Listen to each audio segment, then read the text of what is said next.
Hello guys, नमस्कार। Good evening. स्वागत है आप सभी का ज्ञान सागर। मैं राहुल आप सभी के बीच मेजरमेंट का एक नेक्स्ट टॉपिक लेके आया हूं। तो मेजरमेंट में मैंने स्टार्टिंग में आप सभी को बताया था कि मापन में हम कुछ 5 प्रकार के टॉपिकों को पढ़ेंगे। ठीक है, तो जिसमें हमने लेंथ के बारे में डिस्कस कर लिया है, मीन्स लंबाई के प्रश्न आपके सीटेट के किस तरीके से बनते हैं। उसके बाद हमने वेट के प्रश्नों को इजीली समझा कि हमारे प्रश्न किस तरीके से आते हैं, उन्हें किससे कैसे कैसे सॉल्व करना है। ओके, कल की हमारी जो क्लास थी वो थी हमारी टाइम पे बेस्ड, और आज की क्लास है हमारी मेंसुरेशन पे बेस्ड, मीन क्षेत्र मिति। बहुत ही इंटरेस्टिंग और इम्पोर्टेंट टॉपिक है आपके सीटेट के एग्जाम के लिए। तो आप सभी लोग जानते हैं कि आपके जो भी प्रश्न आपने देखे होंगे, अब कुछ स्टूडेंट्स को प्रॉब्लम होती है, मेंसुरेशन को नहीं आता है सॉल्व करना, तो उन्हें आइडिया नहीं होता है कि वहाँ पर मेंसुरेशन के प्रश्न कौन से हैं। तो हमेशा याद रखें कि जहां पर लंबाई, चौड़ाई, ऊंचाई, गहराई, संख्या या किसी बॉक्स के अंदर छोटे छोटे बॉक्स रखने हैं, वहां पे हमसे पूछा जाए कि वहां पर संख्याएं या कितने बॉक्स हमारे आएंगे, तो ये सभी प्रश्न हमारे मेंसुरेशन के अंतर्गत आते हैं। तो हमेशा याद रखें, यहाँ पर सीटेट में कम से कम आपके टोटल मेंसुरेशन में 4 के समथिंग प्रश्न बनते हैं। ओके, और उनको कैसे सॉल्व करेंगे, यहाँ पे आपको सीखना और समझना बहुत ही ज़्यादा जरूरी है। ओके, तो बात करते हैं स्टार्टिंग से। तो हम बात मेंसुरेशन की करेंगे। तो मेंसुरेशन को मैंने 2 पार्टों में डिवाइड किया है। ठीक है, तो पहला है आपका 2D और दूसरा है 3D। अब 2D कौन सा होता है, 3D कौन सा होता है, इसके बारे में भी थोड़ी सी बात करेंगे। तो फटाफट जो भी स्टूडेंट्स न्यू हैं वो चैनल को सब्सक्राइब करके बेल आइकन को प्रेस कर लें। साथ ही अपने साथियों के पास इन्फॉर्म कर दें कि क्लास का टाइम हमेशा याद रखें 9 PM पे रहता है।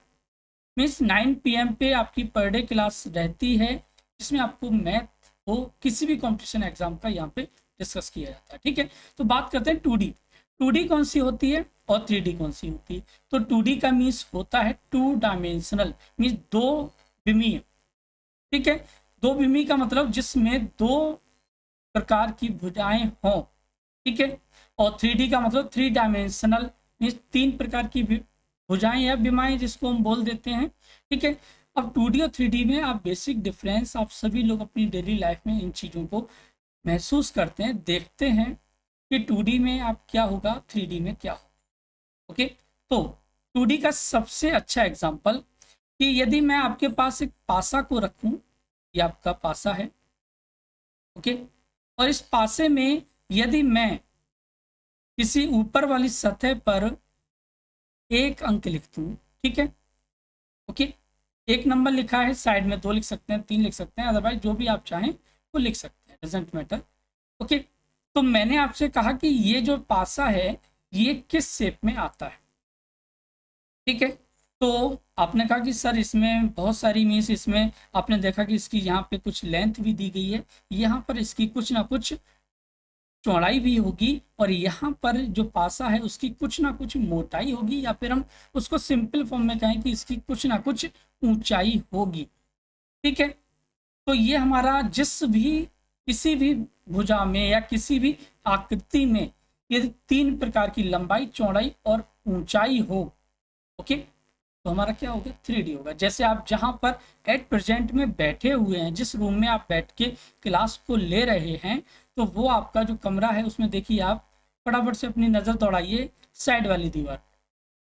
ओके, साइड में दीवार है या नहीं है, तो साइड वाली दीवार पे आपने नज़र दौड़ाई तो आपने देखा कि वहाँ पर हमारी कुछ ना कुछ इस तरीके की हाइट रहे, मीन्स लेंथ रहेगी, यहाँ पर भी कुछ ना कुछ लेंथ रहेगी, और यहाँ पर भी कुछ ना कुछ लेंथ रही होगी। ठीक है, अब मैं आपसे कहूं कि जो आपने जिस सतह पर पासे के 1 नंबर लिखा हुआ है, अगर मैं आपसे कहूं कि सिर्फ इस सतह को उठा लीजिए, ठीक है, तो क्या ऐसा पॉसिबल है, बताइए आप। तो आप इस सतह को नहीं उठा सकते। अगर आप इसको उठाएंगे या तो पूरा पासा आएगा, अगर आप कुछ थोड़ा ब्रिलियंट स्टूडेंट होते हैं वो कहेंगे सर एक काम करते हैं, यहाँ से थोड़ा सा कट कर लेते हैं। ठीक है, तो आपने जब कट किया तो भाई अब खुद सोचिए कि यदि आप इसको कट करेंगे, यहाँ से भी थोड़ा सा भी कट करेंगे, तो ये कुछ ना कुछ मोटाई को लेके आएगा, मीन्स इसकी कुछ ना कुछ हाइट को लेके आएगा। तो जो 2D शेप होती है उसके बारे में थोड़ा सा डीपली पढ़ते हैं। कि क्या होता है।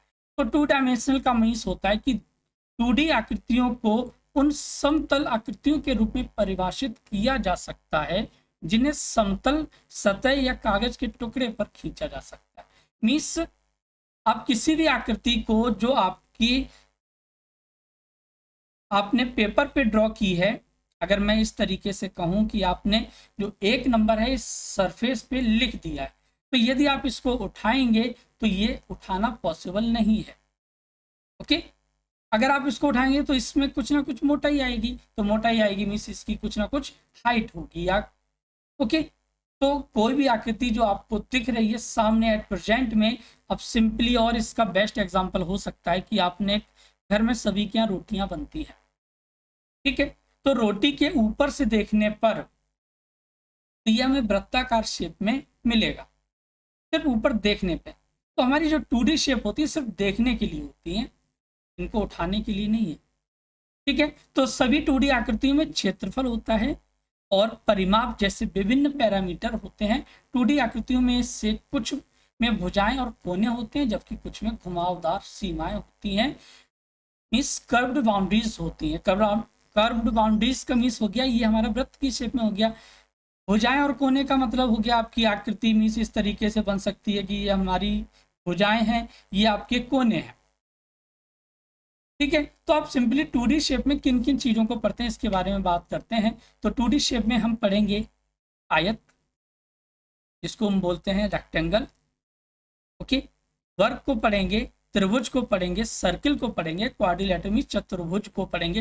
हालांकि कहीं कहीं आपको चतुर्भुज के अंतर्गत ही आयत और वर्ग भी मिल जाएंगे, लेकिन यहाँ पे दोनों को अलग अलग पढ़ना पड़ेगा, ठीक। समझ में आया 2D शेप क्या होती है। 3D के बारे में 3D में डिस्कस करेंगे और ज़्यादा डीपली। तो सबसे पहले स्टार्ट करते हैं। आज का जो टॉपिक रहने वाला है वो है आपका आयत, ठीक है, या इसी को बोलते हैं रेक्टेंगल। तो फटाफट से जो भी स्टूडेंट नहीं ज्वाइन कर पाए उन्हें इन्फॉर्म कर दें, ठीक, ताकि वो लोग भी मैथ को अच्छे से समझ सकें। क्लास थोड़ी सी लेंदी हो सकती है, पेशेंस रखिए और लास्ट तक डटे रहिए। तो जितना आपके अंदर पेशेंस होगा और जितना आपके अंदर सीखने की क्षमता होगी उतना बेटर आप सीखेंगे और उतना ही जल्दी आप अपने लक्ष्य को प्राप्त करेंगे, ओके। तो बात करते हैं आयत के बारे में। तो एक rectangle is a 2D shape,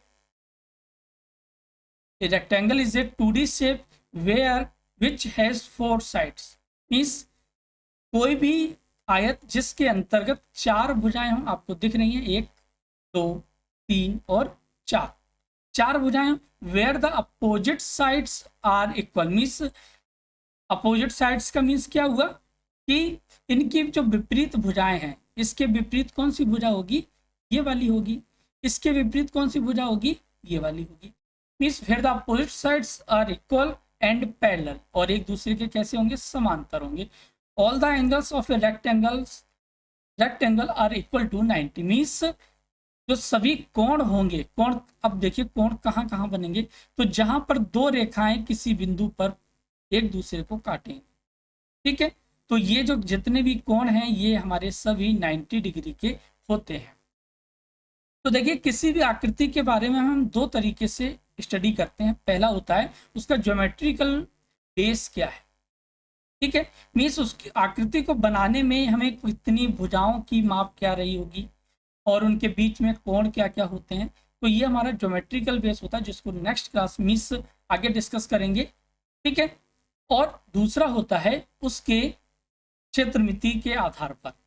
तो क्षेत्रमिति के आधार पर हम ये डिफाइन करते हैं कि जब हमने इसको ज्योमेट्रिकल बेस पे इस आकृति को बनाया तो बनाने पर हमें एक बंद आकृति मिली, ठीक है। तो जैसे आपने देखा कि यहाँ पे एक इतना जितना आपका ब्लू एरिया दिख रहा है, तो ये सभी आपका जो एरिया है, कितना एरिया इसने कवर किया, ओके। इनकी जो साइड्स थी उनकी टोटल लेंथ कितनी थी, हमें अगर इस आयत की सभी भुजाओं को नापना पड़े या हम ये कहें कि इस आयत के चारों तरफ बाउंड्री करनी पड़े तो कितनी ईंटों की आवश्यकता होगी। तो हमेशा 2 टाइप से हम स्टडी करते हैं, ज्योमेट्रिकल बेस और मेंसुरेशन बेस, मींस क्षेत्रमिति के बेस पे। तो बात करते हैं आयत का क्षेत्रफल क्या होता है। तो आयत में 2 प्रकार की भुजाएं होती हैं, एक होता है लंबाई और दूसरा होता है चौड़ाई, ओके, तो आयत की क्षेत्रफल होता है means area of a rectangle is length into width, means लंबाई गुणा चौड़ाई होता है। परिमाप क्या होता है? परिमाप आपका प्रश्न सीटेट में पूछा जाता है कि किसी भी आयत का परिमाप क्या होगा यदि उसका लंबाई या चौड़ाई इस प्रकार से दी गई होती है। ओके, तो बात करते हैं परिमाप। आपका लास्ट ईयर एक प्रश्न सीटेट में पूछा गया था, वहां पे पूछा था कि एक बच्चा एक पार्क के चारों ओर चक्कर लगा रहा है और उसने चक्कर लगाने पर कुछ डिस्टेंस को कवर किया।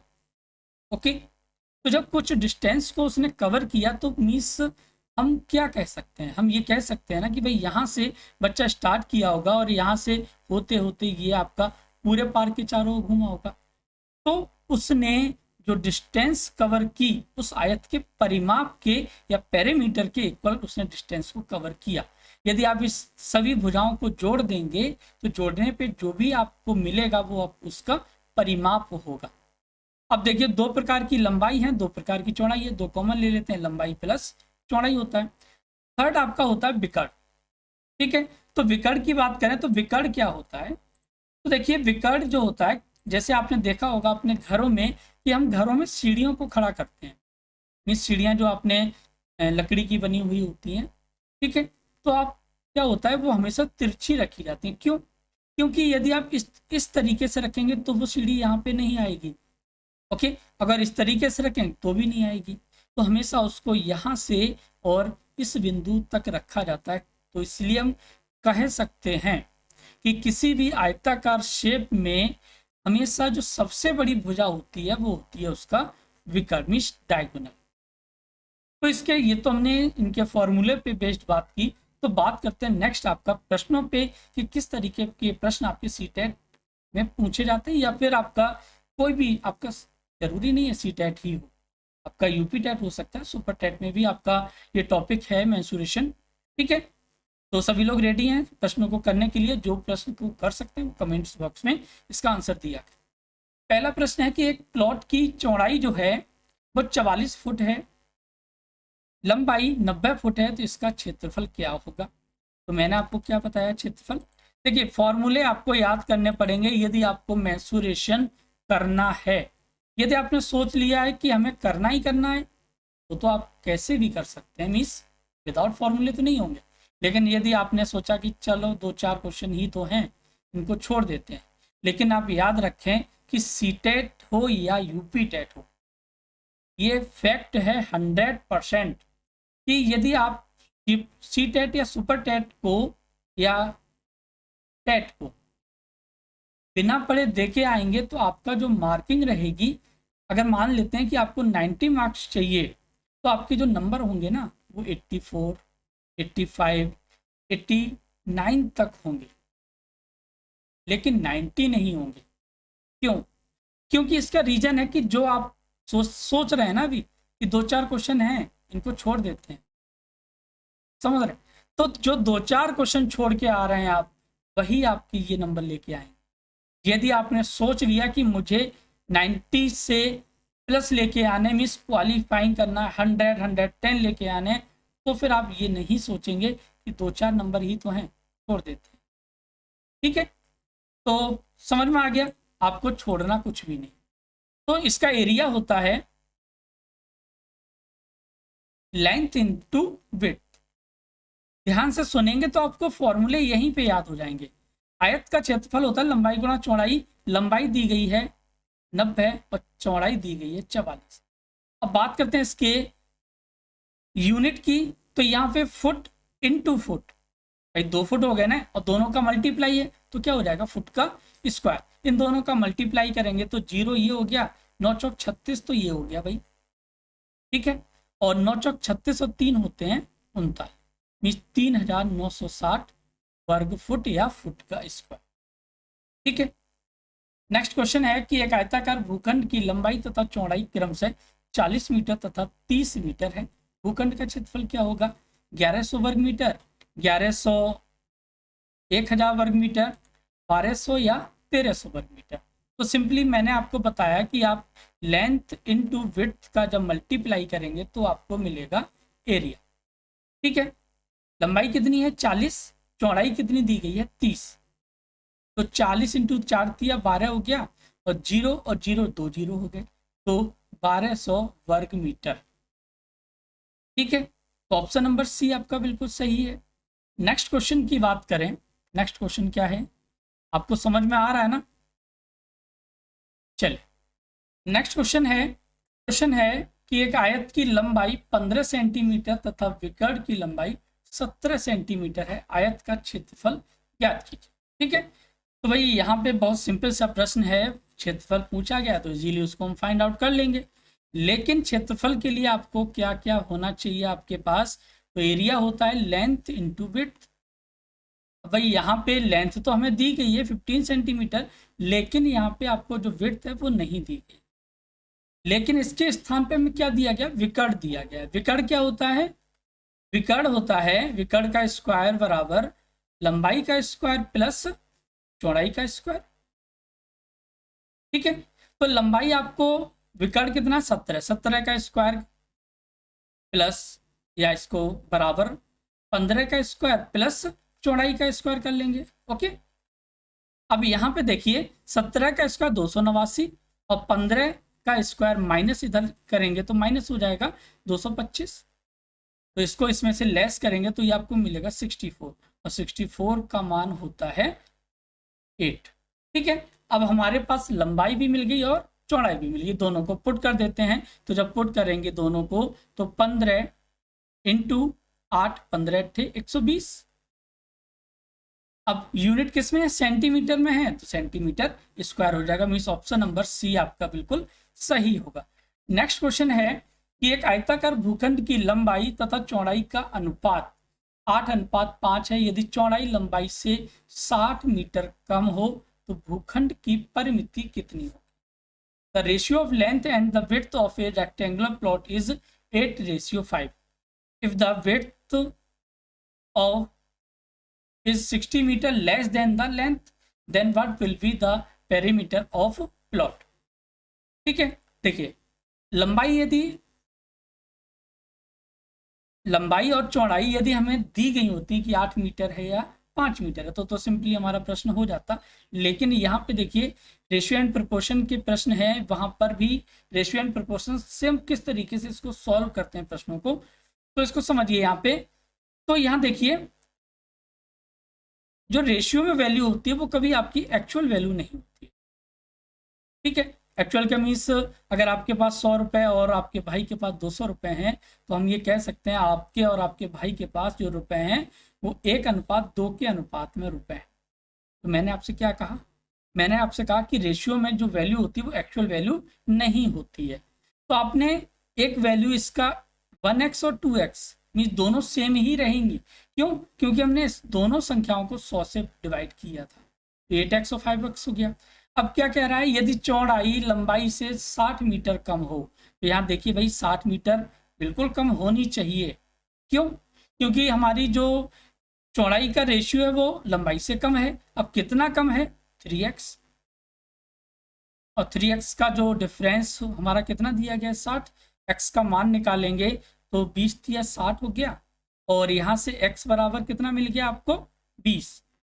अब पैरामीटर निकाल लीजिए, होता क्या है यहाँ पे 8 दूनी 16 160 हो गया प्लस 20 पंजे 100 हो गया, तो यहाँ से ये आपका 26, 260 का दुगना होता है 520।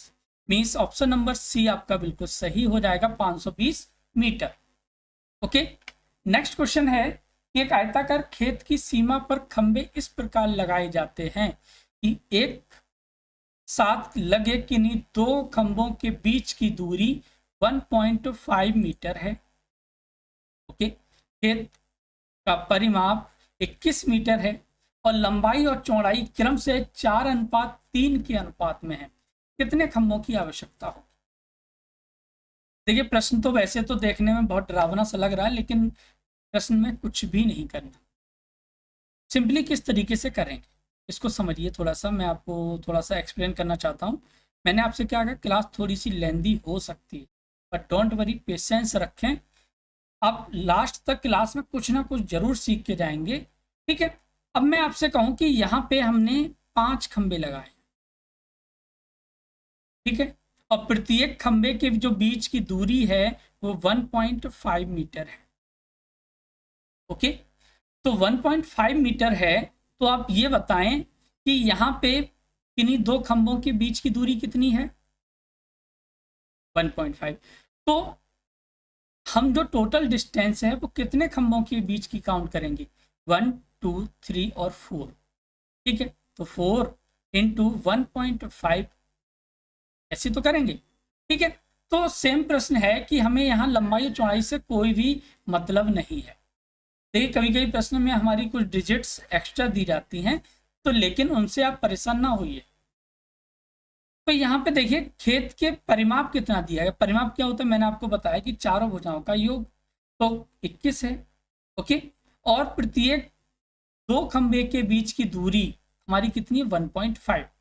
तो 1.5 से डिवाइड कर दिया। इसको जब सॉल्व करेंगे तो 15 एकम 15 और ये आपका मिलेगा 6, 15 चौका 60। ठीक है, मीन्स हमने दूरी कितने खंभों के बीच की काउंट की? 14 डिस्टेंस कवर की हैं, लेकिन जो खंबे होंगे वो कितने होंगे? +1। तो हमारे पास जो टोटल खंबे होंगे वो हो जाएंगे 15। ऑप्शन नंबर सी आपका बिल्कुल सही होगा। क्लियर है? नेक्स्ट है, एक आयताकार क्षेत्र की लंबाई तथा चौड़ाई का अनुपात 5:2 है। इसके परिमाप और क्षेत्रफल का अनुपात 1:3 है।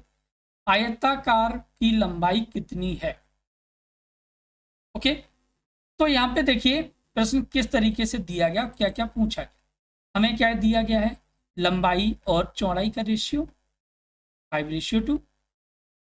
इनके पेरीमीटर और एरिया का अनुपात कितना दिया गया है? वो है आपको 1:3। अब पैरामीटर होता क्या है? तो पैरामीटर होता है हमारा 2l+b और क्षेत्रफल होता है हमारा l×b। अब इनकी क्या दिया गया है? यहाँ पे लंबाई और चौड़ाई का रेशियो दिया गया है, तो आप सीधा सा पुट कर सकते हैं 5x + 2x upon 5x into 2x हो जाएगा बराबर 1/3। ठीक है, तो यहां से देखिए 2 से तो ये 2 कट जाएंगे, 5 2 7 हो गए। 7x upon 5x² is equal to 1/3। x से ये x² कट जाएगा, मीन्स एक पावर यहाँ से 7 या 21, तो x बराबर आपको मिलेगा 7 या 21/5 और 21/5 का मतलब 5 चौक 20 और 5 दूनी 10। मीन्स x का मान आपको मिल गया 4.2। हमसे पूछा है लंबाई, तो लंबाई किस रेशियो में है? 5 की रेशियो में। तो 5 इंटू 4.2, तो 5 दूनी 10 हो जाएगा और 5 चौक 20 और 1 21 हो जाएगा। मीन्स जो हमारी आयताकार पार्क या क्षेत्र है उसकी जो लंबाई होगी वो 21 यूनिट होगी, क्योंकि यहाँ पे लंबाई और चौड़ाई का कोई भी मान नहीं दिया गया कि किस में हमें फाइंड आउट करना है, तो उसको सिंपली हम यूनिट में फाइंड आउट कर लें। ओके, नेक्स्ट है, एक आयताकार प्लॉट की लंबाई तथा चौड़ाई का अनुपात 5:3 है। अगर उस प्लॉट का परिमाप 320 मीटर हो तो प्लॉट का क्षेत्रफल कितना होगा? तो सिंपली फटाफट से करते जाइए, बहुत सारे प्रश्नों को आज करना है, क्योंकि आयत आपको यहाँ पे आज एक ही क्लास में फिनिश करना है। ओके, तो परिमाप होता है 2l+b बराबर आपको दिया गया है 320। यहां से l का मान हो जाएगा 5x + 3x इंटू 2 बराबर 320। यहां से इसको सॉल्व करेंगे तो 5 और 3 8, 8 दूनी 16 और 16 दूनी 32। x बराबर कितना हो गया? 20। x बराबर 20 हो गया, तो क्षेत्रफल पूछा है। और क्षेत्रफल क्या होगा भाई? इनकी लंबाई चौड़ाई का जो रेशियो है उसी के तो फॉर्म में होगा। तो क्षेत्रफल अगर इसके हिसाब से देखूं तो 5 इंटू 3 इंटू x कितना हो जाएगा? x²। तो 20 का स्क्वायर 400 और 4 पंजे 20 और 20 3 60, मीन्स 6000 स्क्वायर मीटर या वर्ग मीटर। ऑप्शन नंबर 1 आपका बिल्कुल सही है। तो जिसका भी आंसर 6000 मीटर निकला है वो सही है। बाकी के और भी स्टूडेंट थोड़ा सा प्रयास और कीजिए, ताकि आप आंसर को करेक्ट फॉर्म में लेके आ सकें। ओके, नेक्स्ट है, किसी आयताकार क्षेत्र का परिमाप 200 मीटर है और इसकी चौड़ाई 40 मीटर है, तो इसका क्षेत्रफल क्या होगा। ये जितने भी प्रश्न हैं ये आपके सीटेट लेवल से ही बनाए गए हैं, प्लस कुछ क्वेश्चन यहाँ पे सीटेट में आए हुए भी हैं, तो आप प्रश्नों को आसानी से समझने का प्रयास करें। यदि कोई भी डाउट होता है तो आप पूछ लीजिए, और जो भी स्टूडेंट्स न्यू हैं वो चैनल को सब्सक्राइब भी कर लें और बेल आइकन को भी प्रेस कर लें ताकि नोटिफिकेशन आपके पास सबसे पहले पहुंचे। तो यहाँ पे परिमाप दिया गया है 200 मीटर, क्या पूछा है, क्षेत्रफल। अब क्षेत्रफल के लिए मैंने आपको बताया कि भाई आपके पास लंबाई और चौड़ाई दो वैल्यू पता होनी चाहिए। तो परिमाप दिया है 200 मीटर बराबर 2, L कितनी है 40 प्लस x कर सकते हैं, मतलब लंबाई को हम x मान लेते हैं, 2 से इसको काटेंगे 100 बार और ये 40 हमारे इसमें से लेस हो जाएंगे, तो x बराबर कितना मिलेगा 60, मीन्स लंबाई कितनी हो गई 60 मीटर। क्षेत्रफल कितना हो जाएगा, एरिया हो गया आपका 60 इंटू 40, 6 चौक 24, 2400 वर्ग मीटर। ऑप्शन नंबर बी बिल्कुल सही है। नेक्स्ट क्वेश्चन है कि आयताकार खेल के मैदान की लंबाई 140 मीटर तथा चौड़ाई 90 मीटर है। ओके, इसके चारों ओर 5 मीटर की दूरी पर झंडा को जमीन में गाड़ना है। इस तरह के कुल कितने झंडों की जरूरत पड़ने वाली है। हो जाएगा प्रश्न, बहुत ही सिंपल सा प्रश्न है। क्या करेंगे आप, भाई इसके चारों ओर लगाना है। ओके, तो जब भी आपको चारों ओर वर्ड का यूज हुआ है मीन्स आप इसका पैरामीटर निकाल लीजिए। तो पैरामीटर जब आप निकालेंगे तो हमें ये पता लगेगा कि इस खेल के मैदान की टोटल लंबाई चौड़ाई कितनी है। तो 140 और 90, 9 4 13 मीन्स 230 हो जाएगा, और 230 को हम डबल कर देंगे, 23 दूनी 46, ठीक है, 460 मीटर हो जाएगी इसकी लंबाई, मीन्स चारों ओर आयताकार खेल के मैदान की। डिवाइडेड बाई 5 कितने मीटर पे लगाना है, इसको डिवाइड सॉल्व करेंगे तो ये आपका हो जाएगा 5 निम 45, और ये आपका यहाँ पे 5 दूनी 10, मीन्स हमें 92 झंडों की जरूरत पड़ने वाली है। ठीक है, तो इस तरीके के प्रश्न हमारे एग्जाम में पूछे जाते हैं और आई होप आप आसानी से सॉल्व कर सकते हैं। नेक्स्ट प्रश्न है कि एक आयताकार सीट का क्षेत्रफल 480 वर्ग सेंटीमीटर है, यदि इसकी चौड़ाई 12 सेंटीमीटर हो तो सीट का परिमाप क्या होगा। तो लास्ट प्रश्नों में हमने क्या पढ़ा, हमने पढ़ा लास्ट प्रश्नों में कि उसका परिमाप दिया गया था, क्षेत्रफल हमसे पूछा गया है। यहाँ पे क्षेत्रफल दिया गया है, उसकी एक चौड़ाई दी गई है, मीन्स 480 बराबर लंबाई x इंटू 12, तो 12 चौक 48, 40 हो गया। तो हमें यह पता लग गया कि उस आयताकार सीट की जो लेंथ है वो 40 सेंटीमीटर है। ठीक है, परिमाप पूछा गया है, तो परिमाप में सिंपली आपको हर बार पेन और कॉपी की जरूरत नहीं है। 40 लंबाई है, 12 चौड़ाई है, 52 हो गया, तो 52 को हम डबल कर देंगे तो ये हो जाएगा 104 सेंटीमीटर। ठीक है, बिल्कुल ठीक है, जिसका भी आंसर 104 सेंटीमीटर आया है। नेक्स्ट क्वेश्चन है कि लड़का एक पार्क के जो कि 75 मीटर लंबा तथा 25 मीटर चौड़ा है 10 चक्कर लगाता है, उससे कितनी दूरी तय की। ठीक है, एक लड़का जो है, एक पार्क हमारा दिया गया था ये वाला, जिसकी हमें लेंथ दी गई है कितनी 75 मीटर एंड विड्थ दी गई है 25 मीटर। एक लड़का इसके 10 चक्कर लगा रहा है, मीन्स यहाँ से स्टार्ट करता है पॉइंट ए से और घूम के बी से होता हुआ सी डी से होता हुआ और पुनः ए पर आ जाता है, एक चक्कर हो गया। उसके बाद दूसरा चक्कर लगाता है, फिर तीसरा लगाता है, ऐसे ही उसने टोटल 10 चक्कर लगाए। मीन्स हम ये कह सकते हैं कि उसने जो था वो 75 दूनी 150, 25 दूनी 50, 150 कितना हो गया 200। मीन्स एक चक्कर लगाने में उसे 200 मीटर चलना पड़ रहा है। जब वो 10 चक्कर लगाएगा तो कितने मीटर चलेगा, तो 200 इंटू 10 कितना हो जाएगा 2000 मीटर। क्लियर है? यदि आंसर आपका मीटर में दिया गया है तो 200,000 मीटर हो जाएगा, यदि किलोमीटर में है तो किलोमीटर हो जाएगा। ओके, नेक्स्ट क्वेश्चन है कि 40 इंटू 50 इंटू 40 दिया गया क्वेश्चन नंबर 14 कि 50 बाई 40 सेंटीमीटर के कपड़े में से 10 बाई 40 सेंटीमीटर के कितने टुकड़े काटे जा सकते हैं। ठीक है, तो ये क्या है 50 और 40, तो 50 बाई 40 आपने लिखा भी देखा होगा बहुत सारी जगह, तो इसका मीन्स ये होता है कि 50 तो इसकी लेंथ है और 40 इसकी विड्थ है। सेम कंडीशन कि 10 बाई 40 के हमें टुकड़े काटने हैं तो 10 इसकी लेंथ हो जाएगी और 40 उसकी विड्थ हो जाएगी। तो चौड़ाई आपकी कैसी है, तो सबसे पहले तो हमें ये फाइंड आउट करना है कि इस टोटल कपड़े का एरिया कितना है। तो इस पूरे कपड़े का जो एरिया है 50 इंटू 40 का मतलब कितना हो जाएगा आपका 20,000, 5 और 20 और ये 2,000। ओके, और यहाँ पर कितने एरिया का कपड़ा काटना है, तो 10 बाई 40 का मतलब 400 वर्ग सेंटीमीटर का। इससे इसको सॉल्व करेंगे तो ये हमारा आ जाएगा 5, मीन्स हम इसमें से 5 टुकड़े काट सकते हैं। ओके, नेक्स्ट क्वेश्चन है कि एक कमरे की लंबाई 7 मीटर और चौड़ाई 5 मीटर है, तो कमरे के फर्श पर 80 पैसे प्रति वर्ग मीटर की दर से रोड़ी बिछाने का खर्च क्या आएगा।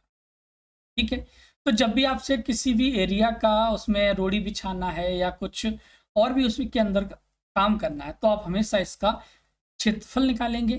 तो क्षेत्रफल निकालने के लिए आपके पास लंबाई चौड़ाई होनी चाहिए, बिल्कुल आपके पास है लंबाई चौड़ाई 7 इंटू 35, ये 7 इंटू 5, तो 7 पंजे 35, मीन्स हमें ये पता लग गया कि हमारे पास जो कमरा है उसका जो एरिया है वो 35 वर्ग मीटर है। अब इन चीज़ों को घर पे भी आपके जब भी आपका कंस्ट्रक्शन का काम हो तो वहाँ पे भी इन चीज़ों को अप्लाई कर सकते हैं, तो आप वहाँ पे थोड़ा सा अप्रोक्स वैल्यू फाइंड आउट कर सकते हैं कि हमारे पास इस एक कमरे में कितना एरिया है, या हमारे पास उस एरिया में हमारे पास जो सीमेंट गिट्टी या ईंटें लगनी है, तो वहाँ पे इन चीज़ों को फाइंड आउट करने में हमारी हेल्प मिलती है। ओके, जैसे राजमिस्त्री जो होते हैं वो भी तो यही करते हैं, उनके पास कोई अलग टेक्निक नहीं है, बस उनका तरीका अलग होता है। तरीका क्या, वो उनके साथ डेली लाइफ में चल रहा होता है, तो वहाँ पे थोड़ा सा चीज़ों को इजीली वो कैलकुलेट कर लेते हैं। अब 35 वर्ग मीटर में हमें रोड़ी बिछानी है और 1 वर्ग मीटर पे रोड़ी बिछाने का खर्च 80 पैसे है, तो 80 से डिवाइड मीन्स 80 से मल्टीप्लाई करेंगे तो ये आपका कितना हो जाएगा 80 पैसे से, तो 8 पंजे 40, 2 जीरो ये हो गए, 8 तिया 24 और 4 28। ठीक है, तो अब ये 80 पैसे हैं तो हम क्या करेंगे 28। ठीक है, तो हमारे पास जो रोड़ी बिछाने का खर्च आएगा वो 28 रुपए का आएगा, मीन्स आपके पास ऑप्शन नंबर ए यहाँ पे बिल्कुल सही होगा। ठीक है, नेक्स्ट क्वेश्चन है एक खेत की चौड़ाई 20 मीटर और खेत की लंबाई चौड़ाई से दुगनी है, तो खेत का परिमाप क्या होगा। कैसे करेंगे प्रश्न बताइए भाई। सभी स्टूडेंट्स आप चीज़ों को सीख रहे हैं तो आप कैलकुलेशन को कर सकते हैं और सोच भी सकते हैं कि प्रश्न को कैसे करेंगे। ठीक है, लंबाई तो नहीं पता है लेकिन चौड़ाई पता है 20 मीटर है। ठीक है, मीन्स उसकी विड्थ जो है वो 20 मीटर है और लंबाई चौड़ाई से दुगनी है। लंबाई क्या है, चौड़ाई से 2 गुनी है, तो भाई लंबाई कितनी होगी, इससे दुगनी है 12 है, तो 20 दूनी 40 हो जाएगा। क्या पूछा है परिमाप, तो 40 और 20 60 हो जाएगा 60। चलिए एक प्रश्न पे और बात करते हैं ये, ताकि आपके एग्जाम में किसी भी टाइप का प्रश्न यहाँ पे आपका रेक्टेंगल या किसी भी टाइप से नहीं बचे। ओके, क्या दिया गया है कि खेत की लंबाई 30 मीटर और चौड़ाई 20 मीटर है। ठीक है, आपके पास एक खेत दिया गया है कि जिसकी कोई माप रही होगी जिसमें आपका 30 और 20 दिया गया है, 30 मीटर लेंथ है और 20 मीटर इसकी विड्थ है। यदि खेत क्षेत्र के चारों ओर बाहर 1 मीटर चौड़ा रास्ता है, ठीक है, इस एक ये मीटर मान लेते हैं कि ये आपका एक रास्ता दिया गया है, ठीक है, जिसकी जो चौड़ाई है वो 1 मीटर है। ठीक है, बना हुआ है, तो रास्ते का क्षेत्रफल क्या होगा। इस तरीके के प्रश्न आपके सीटेट में लास्ट ईयर और इससे पहले भी पूछे गए हैं, तो प्रश्न को समझिए, बहुत ही सिंपल तरीके से प्रश्न को मैं कराऊंगा ताकि आप with in A short time miss हो सकता है कि आप इसको 30 सेकेंड या इससे भी कम टाइम में कर सकें। ठीक है, तो यहाँ देखिए, रास्ते का क्षेत्रफल निकालने के लिए, रास्ते का क्षेत्रफल निकालने के लिए क्या करेंगे आप, हम इस बाहर वाले पूरे एरिया का क्षेत्रफल निकालें, क्योंकि ये एरिया ज़्यादा हो जाएगा, क्योंकि 1 मीटर इधर बड़ा है और 1 मीटर इधर बड़ा है, मीन्स टोटल उसकी और सेम कंडीशन 1-1 मीटर यहाँ बढ़ जाएगा। तो इसकी जो लेंथ हो जाएगी वो कितनी हो जाएगी, 32 मीटर। ठीक है, और यहाँ पे हो जाएगा 22। तो 32 मीन्स बड़े आयत का क्षेत्रफल रास्ते सहित आयत का क्षेत्रफल माइनस आयत का क्षेत्रफल, तो हमारा क्या मिलेगा, रास्ते का क्षेत्रफल। या फिर हम इसको कह सकते हैं 32 इंटू 22 माइनस 30 इंटू 20। इन दोनों का मल्टीप्लाई करें तो 22 दूनी 44 हो गया। ठीक है, और 22 तिया 66 और 4 होता है आपका 70, माइनस 30 इंटू 20 आपका ये हो जाएगा 600। तो आपको कितना मिलेगा, 104 वर्ग मीटर। तो ये हमारे रास्ते का क्षेत्रफल होगा। कभी कभी प्रश्न हमसे पूछा जाता है इस रास्ते पर रोड़ी बिछाने का खर्च क्या होगा, तो 104 वर्ग मीटर इस रास्ते का क्षेत्रफल है। जितना भी आपकी कॉस्ट आ रही है इसके साथ मल्टीप्लाई कर देंगे तो हमारे पास रास्ता बनाने का टोटल खर्च निकल के आ जाए। तो इस तरीके से प्रश्न हम कर सकते हैं। तो सिंपली अगर हम इस तरीके से ना करके इसको शॉर्ट तरीके से करें तो हम कैसे करेंगे। ठीक है, तो रास्ते का क्षेत्रफल बराबर हो जाएगा 2x L plus B plus 2x। क्यों, क्योंकि यहाँ पे रास्ता जो है, जो एरिया होगा वो बढ़ जाएगा, क्योंकि आयत से या जो आयताकार क्षेत्र है उससे बाहर रास्ता दिया गया, इसलिए यहाँ पे प्लस आ गया। ओके, इसकी वैल्यू पुट करेंगे तो x बराबर आपका 1 है, तो 2 इंटू 1 प्लस आपका 30 प्लस 20 प्लस 2 इंटू 1 2 हो जाएगा। तो 320 50 50 और 2 52 दूनी 104 वर्ग मीटर इसका रास्ते का क्षेत्रफल आ जाए। तो कभी कभी प्रश्न आपका पहला टाइप का तो ये हो गया कि जब हमारा रास्ता जो है वो आयताकार क्षेत्र या खेत के बाहर की ओर है। ओके, कभी कभी क्या होता है कि रास्ता जो होता है वो अंदर की ओर होता है। तो जब रास्ता अंदर होगा तो रास्ते का क्षेत्रफल क्या होगा, तो रास्ते का क्षेत्रफल हो जाएगा 2x। सेम कंडीशन रहेगी L प्लस बी माइनस का 2x, क्योंकि जो टोटल एरिया होगा उसमें से कम हो जाएगा। अगर मैं यही कहूं कि एक खेत के चार जिसकी लंबाई चौड़ाई 320 मीटर दी गई है और रास्ता जो है वो आयताकार क्षेत्र के अंदर है। ठीक है, तो आप पुट करेंगे 2 इंटू 1 30 प्लस 20 माइनस 2, तो 320 50 माइनस 2 48 हो जाएगा, और 48 दूनी कितना हो जाएगा 96 वर्ग मीटर। ठीक है, तो यहाँ पे दो टाइप के प्रश्न आपके बनते हैं। आई होप इस शॉर्ट तरीके से आप प्रश्न को विद इन 30 सेकेंड इसको कर सकते हैं। ओके, तो आज की क्लास आप सभी को कैसी लगी कमेंट बॉक्स में बताएं, और साथ ही आप सभी के लिए हेल्पफुल है तो आप अपने साथियों के पास शेयर करना ना भूलें। ओके, मिलते हैं नेक्स्ट क्लास में। नेक्स्ट जो टॉपिक रहेगा वो है आपका वर्ग। अब वर्ग में हम किस तरीके के प्रश्नों को पढ़ेंगे, तो देखिए आयत आप पढ़ चुके हैं, तो नेक्स्ट क्लास में वर्ग प्लस आयत, मीन्स वर्ग तो रहेगा ही, प्लस वर्ग और आयत के मिक्स क्वेश्चन भी आपके एग्जाम में पूछे जाते हैं। Okay, take care, bye bye, good night.